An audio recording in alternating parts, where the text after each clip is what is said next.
ज्ञान वैविध्य शिक्षा चैनल में आप लोगों का स्वागत है। श्रीमती महुरी देवी तापड़िया शिक्षा शास्त्री महाविद्यालय में भी आपका स्वागत है। और आज हमारा टॉपिक रहेगा रॉबर्ट गेने का अधिगम। तो रॉबर्ट गेने का अधिगम के बारे में बहुत इंपॉर्टेंट क्वेश्चन है ये, और ये केवल आपके बीएड में ही नहीं है, बीएड के कौन सी पाठ्यक्रम में ये भी मैं बता देता हूँ। ये बाल्य अवस्था और उसके विकास वाला जो पेपर है शिक्षा शास्त्री प्रथम वर्ष का पहला पेपर जो है बाल्य अवस्था और उसके विकास, देख लेना पेपर का नाम और एवं उसके विकास प्रक्रिया वाला जो पेपर है। और इसके यूनिट नंबर 5 के अंदर, यूनिट नंबर 4 या 5 के अंदर ये गेने का अधिगम सिद्धांत आपके कोर्स के अंदर है। ठीक है, इसी टॉपिक के ऊपर आज अध्ययन करेंगे कि भाई गेने ने अधिगम की कितने सोपान बताए हैं, वो सोपानों का अपन आज अध्ययन करेंगे। तो गेने 1965 में एक किताब इन्होंने लिखी थी, 1965 के अंदर the condition of learning, the condition of learning.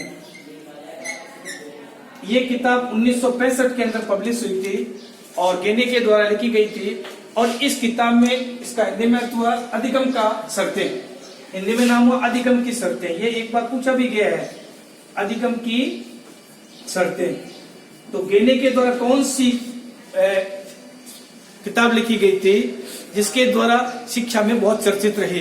तो अपन कहेंगे द कंडीशन ऑफ लर्निंग, और 1901 में लिखी गई थी, क्योंकि गेने एक क्या थे, साइकोलॉजिस्ट थे।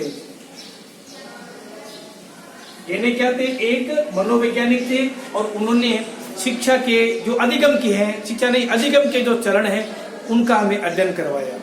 तो कोई आपसे पूछे कि भाई रॉबर्ट गेने के कितने स्टेप्स हैं, कितने प्रकार बताए, तो आपको ध्यान में होना चाहिए 8 प्रकार बताए हैं। ये भी एक बार पूछा गया है पेपर के अंदर, हरियाणा टेट के अंदर मानो, यूपी टेट के अंदर मानो, राजस्थान टेट के अंदर मानो, ठीक है ना, सी टेट मानो, सब एग्जामों के अंदर गेने का अधिगम वाला पूछा गया है। जब भी अपन अधिगम का अध्ययन करें तो गेने को जरूर याद करें। हर पाठ्यक्रम में गेने का सिद्धांत है, ये ध्यान रखना। ठीक है, आशुवेल ने 4 बताए थे स्टेप्स, और इसने किसने बताए थे, 8 बताए थे। तो रॉबर्ट गेने का अधिगम सिद्धांत, ये मैं साफ कर देता हूं, थोड़ा सा इंट्रोडक्शन मैंने दिया था। अच्छा, अब कोई पूछे कि अधिगम क्या है? अधिगम एक सीखने की प्रक्रिया है, तो इसकी कुछ डेफिनेशंस बताते हैं जिससे अपना क्वेश्चन थोड़ा इंप्रेसिव हो जाता है। क्रो एंड क्रो के अनुसार क्या है, मैंने आपको पहले भी बताया था। क्रो एंड क्रो के अनुसार इसकी क्या डेफिनेशन दी गई है?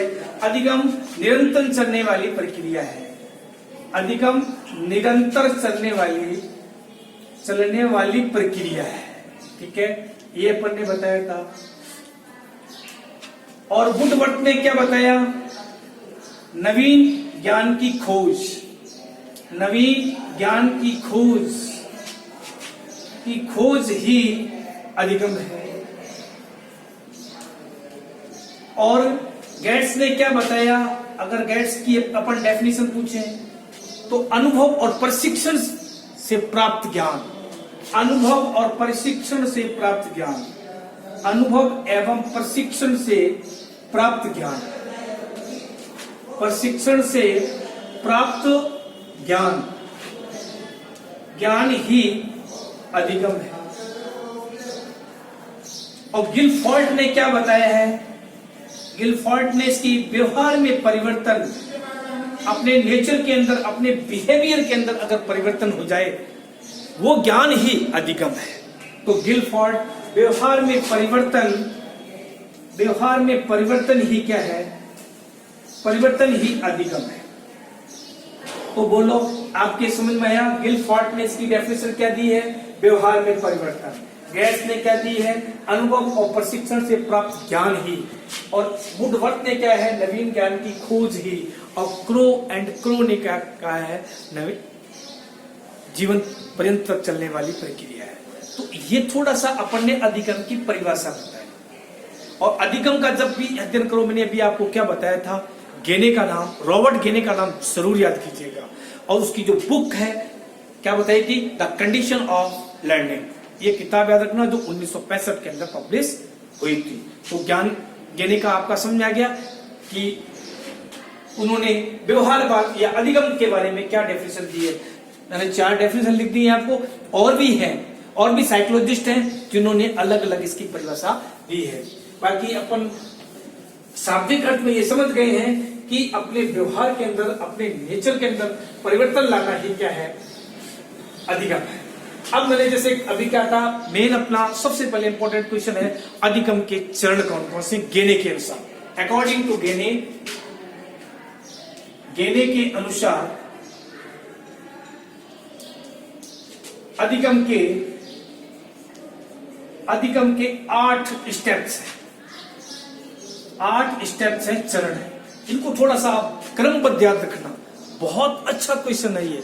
देखिए नंबर 1 क्या लिखेंगे अपन, देखो एक वर्ड है SSC, ठीक है, SSC की एग्जाम देते हैं ना, SSC का, और उसके बाद अपन क्या कहेंगे V, तो S का मतलब अपन क्या लिखेंगे, संकेत, signal, signal learning,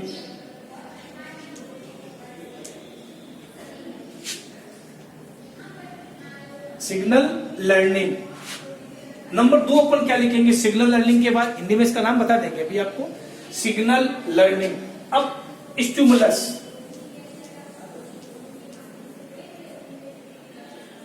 stimulus response learning, response learning, ये दूसरा हो गया। SSC, C का मतलब S, S और C। अब बोलो C पर क्या लिखोगे आप, SSC, और फिर अपन हो गया V, VMC, SSVMC, तो S सिग्नल, संकेत, संकेत अधिगम, और ये हो गया स्टिमुलस, उद्दीपक अनुक्रिया।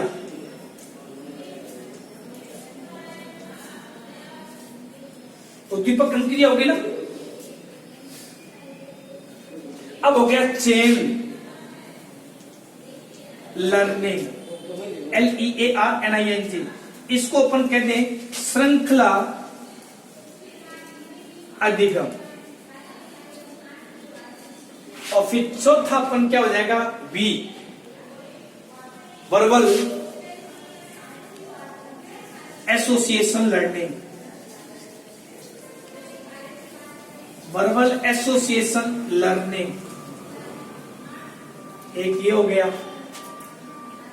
और फिर चेन वाला हो गया, श्रृंखला हो गया, शाब्दिक हो गया। अब हो गया आपका ये क्या नाम, संप्रत्यय, संप्रत्यय वाला इंग्लिश में क्या कहते हैं देख लेना, संप्रत्यय अधिगम।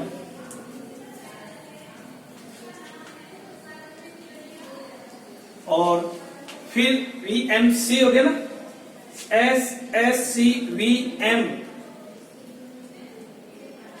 और C, संप्रत्यय अधिगम। एक हो जाएगा आपका, एक में देख लेता हूं मैं कौन कौन सा अधिगम है इसमें, श्रृंखला, शाब्दिक, बहुवेदी, मल्टी। चौथा वर्बल था, चेन के बाद वर्बल, और वर्बल के बाद मल्टी, मल्टी के बाद कॉन्सेप्ट और रूल, मल्टी आएगा, MULTI, multi. Discrimination, DESCRIMATION, discrimination learning, एक ये आ गया आपका। छठा क्या आएगा, कॉन्सेप्ट लर्निंग, कॉन्सेप्ट लर्निंग। और फिर आ जाएगा सातवां आपका प्रिंसिपल लर्निंग, प्रिंसिपल लर्निंग। और आठवां एक और आ जाएगा समस्या समाधान, problem solution, problem solution, solution learning.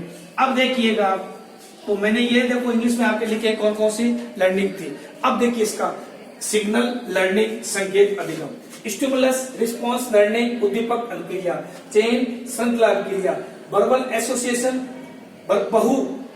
बहुविवेदी, शाब्दिक, इसका अर्थ ले लो शाब्दिक, शाब्दिक अधिगम, ठीक है। और इसका ले लो बहुविभेदी अधिगम, और इसका कॉन्सेप्ट का मतलब आप ले लो संप्रत्यय, और इसका ले लो आप सिद्धांत, नियम या सिद्धांत लर्निंग, नियम या सिद्धांत अधिगम, और इसका ले लो समस्या समाधान लर्निंग। अब आप देखिएगा, सबसे पहले देखो मैंने आपके 8 चरण लिखे इसके, ठीक है ना, 7-8 में देखिए। अब देखिए सबसे पहले सिग्नल लर्निंग, संकेत का, दूसरा है स्टिमुलस, तीसरा है चेन, चौथा है वर्बल, फिर है मल्टीपल डिस्क्रिमिनेशन, फिर है कॉन्सेप्ट लर्निंग, फिर है प्रिंसिपल लर्निंग, फिर है प्रॉब्लम सॉल्यूशन लर्निंग। ये गिने ने 8 चरण बताए हैं, किसके? अधिगम के। अब इसका सबसे पहले पढ़ लेंगे, देखो ये सबसे नीचे स्तर का है और ये सबसे हाई का है, तो इसका क्रम देखा जाए तो ये पहला, दूसरा, तीसरा, चौथा, पांचवा, छठा, सातवां, आठवां ऐसा होना चाहिए। तो इसने क्या किया, निम्न स्तर से उच्च स्तर तक का अध्ययन की बात कही है, निम्न स्तर से उच्च स्तर तक ये इसने बात कही है, किसने? घेरे ने।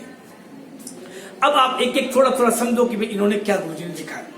तो सबसे पहले लिखा है सिग्नल लर्निंग, संकेत। आपने देखा होगा बच्चा शुरू से ही जब कोई चीज सीखता है तो संकेतों से उसको सीखने को मिलता है। ऐसा तो है नहीं सीधी अपन ने ABCD को सिखाती सीधी वो अंग्रेजी की पोएम में लिखने लगा, ऐसा नहीं है ना। तो सबसे पहले वो जन्म लेता है तो उस समय से सिग्नल, संकेत से सीखता है। और मूक बधिर बालक तो आपने देखे होंगे, है ना, मूक बधिर बालक वो तो टोटल शिक्षा संकेत से लेते हैं। उनको संकेत से कह दो ABCD, उनको संकेत मुझे बना के कह दो तो पिता का नाम बताते हैं, है ना। तो वो संकेत से क्या करते हैं, लर्निंग करते हैं। और अपन जैसे कोई चीज गर्म चीज हो गई, अपन एकदम छू गई, अपन हाथ हटा लेते हैं, तो अपन ने उस चीज का गर्म का अनुभव किससे किया, संकेत से किया। तो संकेत लर्निंग बच्चा क्या करता है, उस अवस्था के अंदर सीखता है। फिर है स्टिमुलस। अब इसके लिए इस सिग्नल लर्निंग का अगर किसी को कहा जाए, टॉलमैन का भी सिद्धांत भी इसको कहते हैं। टॉलमैन का नाम सुना होगा, साइकोलॉजिस्ट था, उसका सिद्धांत भी कहते हैं। और पावलोव का प्रयोग सुना होगा। पावलोव ने इसकी क्या की थी, किस सिद्धांत की व्याख्या की थी, पावलोव ने, ठीक है। पावलोव ने इस संकेत सिद्धांत की क्या की थी, व्याख्या की थी। कुत्ते वाला उदाहरण आपको ध्यान में है, मांस के टुकड़े को देखकर कुत्ते की लार आ जाती है, तो घंटी का बजना एक संकेत है। तो संकेत अधिगम ये तो घेरे ने भी दिया था, लेकिन इसकी व्याख्या किसने की थी, पावलोव ने की थी। अनुकूलित अनुक्रिया सिद्धांत नाम सुना होगा, अनुकूलित अनुक्रिया सिद्धांत, ये पावलोव का था। तो अब फिर दूसरा है स्टिमुलस रिस्पॉन्स, थार्नडाइक का नाम सुना होगा। थार्नडाइक ने इस प्रयोग की व्याख्या की थी। इसमें बच्चे छोटे छोटे चीजें उद्दीपक और अनुक्रिया करके उन शब्दों को पहचानना सीखता है। वही अनुभव संकेत से सीखा, फिर धीरे धीरे उन वर्डों को उसने क्या किया, स्टेप बाय स्टेप सीख रहा है ना, तो शब्दों को पहचानना सीखा। तो इसकी व्याख्या किसने की थी, थार्नडाइक ने की थी। और थार्नडाइक का ये सिद्धांत, जिसको ऐसा सिद्धांत कहते हैं, स्टिमुलस रिस्पॉन्स थ्योरी, है ना, तो उसने किया था। और इसका नाम, इसका प्रवर्तक कौन था, घेरे था। फिर है चेन लर्निंग, ये प्रयोग किसने व्याख्या की थी इसकी स्किनर ने की थी। स्किनर ने इसकी व्याख्या की थी। तो एक पावलोव ने की थी पहले की, दूसरे की थार्नडाइक ने की थी, तीसरे की स्किनर ने इसकी व्याख्या की थी। और इस अवस्था में चेन लर्निंग, बच्चा क्रम से धीरे धीरे सीखता है ना, ABCD क्रम से सीख रहा है, श्रृंखला से सीख रहा है। तो उसका कांच उसने संकेत से गर्म को छूना, फिर धीरे धीरे अक्षरों को पहचानना सीखा, फिर वो ABCD क्रम से श्रृंखला से सीख रहा है। तो सीखने की प्रक्रिया होगी। फिर वर्बल एसोसिएशन लर्निंग, अर्थात शाब्दिक अधिगम, शब्दों को अंग्रेजी की पोएम में बोलने लगा, धीरे धीरे शब्दों को पहचानने लगा, क्रम से अध्ययन करने लगा, और वो धीरे धीरे क्या करने लगा, एक पोएम बोलने लगा, एक गीत गाने लगा। और शब्दों के द्वारा ही मनुष्य जीवन को अन्य प्राणियों से क्या बना गया है, श्रेष्ठ बताया गया है। और इस शाब्दिक के ऊपर आशुवेल ने प्रयोग किए थे। तो कहने का मतलब इसकी सिद्धांतों की अलग अलग व्याख्या भी की गई है, और घेरे ने अपने हिसाब से अलग बताया। तो वर्बल एसोसिएशन लर्निंग हो गया, मल्टीप्ली डिस्क्रिमिनेशन, अब वो बहुविभेदी करने लगा।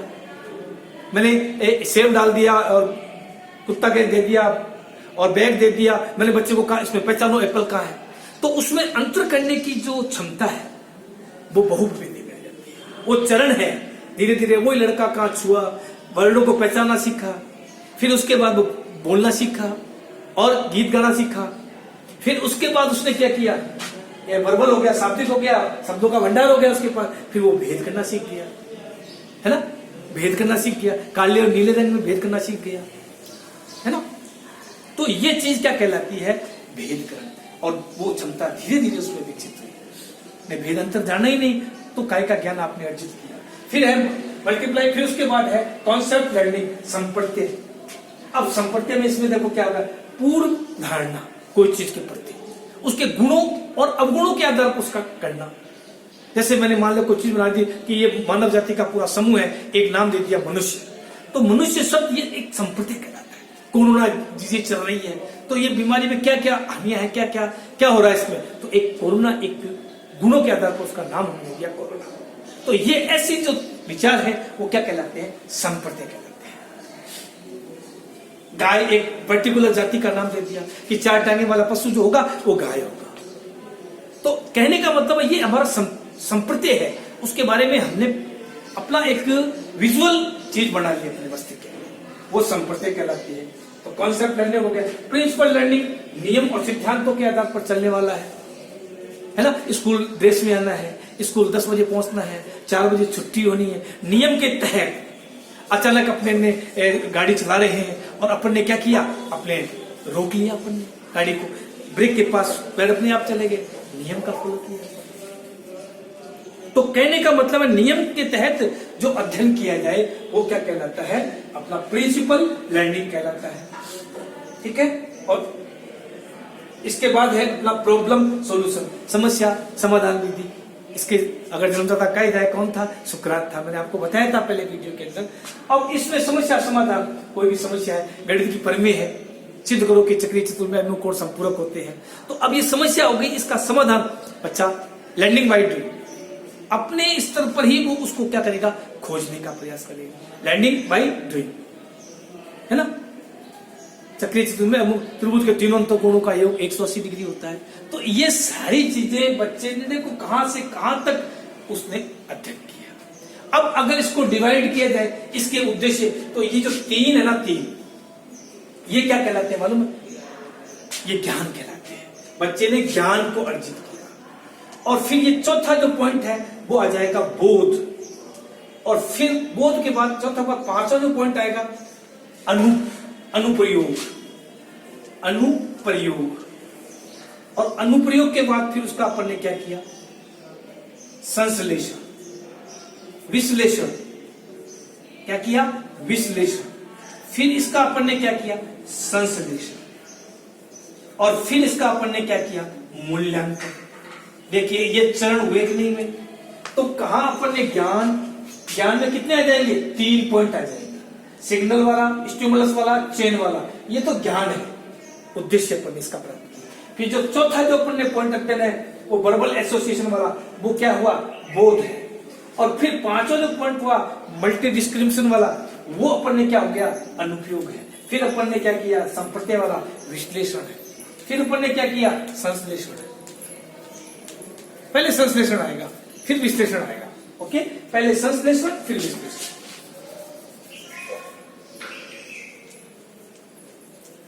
विश्लेषण, ठीक है। फिर आ जाएगा मूल्यांकन। ये अपन ने शिक्षा के क्या है, उद्देश्य की प्राप्ति की। अब इसके स्तर कौन कौन से हैं, अब 3 जो स्तर है इसके, जो इधर 3 वाले, ये तो हो गया चिंतन, क्या हो गया, चिंतन। दूसरा नहीं, पहला होगा बच्चा उससे ज्ञान लेगा, ज्ञान, फिर बोध, फिर चिंतन। 3 ज्ञान के हो जाएंगे, 3 स्तर, और ये हो जाएगा बोध का, और फिर लास्ट के 3 हो जाएंगे आपके चिंतन के। तो ये अपन इनका स्तर का अध्ययन करेंगे। और अगर कोई आपसे पूछे कि आशुबेल ने इसके कितने चरण बताए हैं, तो आशुबेल ने 4 बताए हैं। एक है अभिप्रेरण, नाम सुना होगा आपने, अच्छी तरह नाम सुना होगा। तो ये आपके इसके 8 स्टेप समझ में आ गए।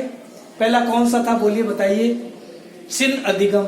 दूसरा कौन सा, उद्दीपक अनुक्रिया। तीसरा कौन था? श्रृंखला। चौथा बोलो, चौथा क्या हो जाएगा? शाब्दिक। पांचवा बहुविभेदी। छठा संप्रत्यय। सातवां नियम सिद्धांत। आठवां मूल्यांकन या समस्या समाधान। आठवां समस्या समाधान। तो ये किसके सिद्धांत थे? गेने के। कितने गेने ने बताए हैं? 8 बताए। इन 8 की एक सीक्वेंसी है, इस सीक्वेंसी को आपको समझना है और इसी सीक्वेंसी में आपको लिखना है। कई बार सीक्वेंसी कंफ्यूज रहते ना, अपन थोड़ा अभ्यास कर लोगे आपको याद हो जाएगा। मेरे को भी याद था, कंफ्यूज रहता हूं बीच में। तो ये आप लोग ध्यान में रखे, सीक्वेंसी के हिसाब से करना है। ये निम्न स्तर का है और ये उच्च स्तर का है। अगर इसको उल्टा करोगे तो उच्च स्तर से निम्न स्तर किया हो और अपर में से निम्न स्तर से उच्च स्तर किया रहेगा। आगे समझो। अब आल्सुबेल ने जो 1968 के अंदर उन्होंने इसके कितने स्टेप्स बताए थे? बोलो, आल्सुबेल ने कितने बताए थे?